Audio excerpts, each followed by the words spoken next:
So, what is a long term care insurance pool of money and why does it matter? Well, with indemnity style plans, it really doesn't. So, as a reminder, with indemnity style plans, as soon as a client goes on claim, he or she's going to receive a check each and every month for that monthly maximum benefit. So, if the plan calls for $5,000 a month for 36 months, regardless of what the actual expenses were, they're getting a check each and every month for $5,000. No bills, no receipts, very cut and dry. But with a reimbursement plan, things are a little bit different. Remember, with a reimbursement plan, the client is submitting receipts and getting reimbursed up to that $5,000. Now, let's say early on they're only spending $3,000.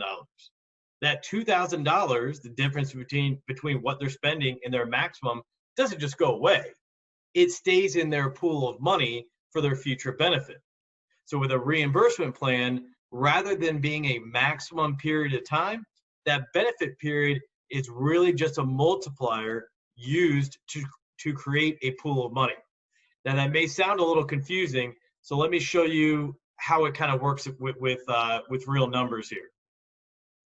So let's say that we have a client whose monthly maximum benefit is $5,000. And let's say that their benefit period again is 36 months.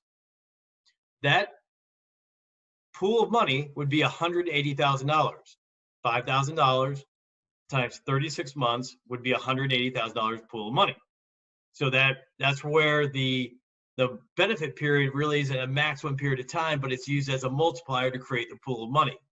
Let me show you an example of where this could come into play. So let's say in year one, the client isn't spending the maximum amount on their care.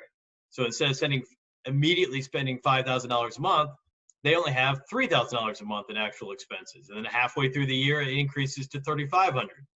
And then in year two, they start out at $4,000, and they're not to the maximum monthly benefit until halfway through that second year. And then we'll assume for the rest of the third year, they're spending that monthly maximum benefit. Well, in year one, they spent $39,000. In year two, they spent $54,000.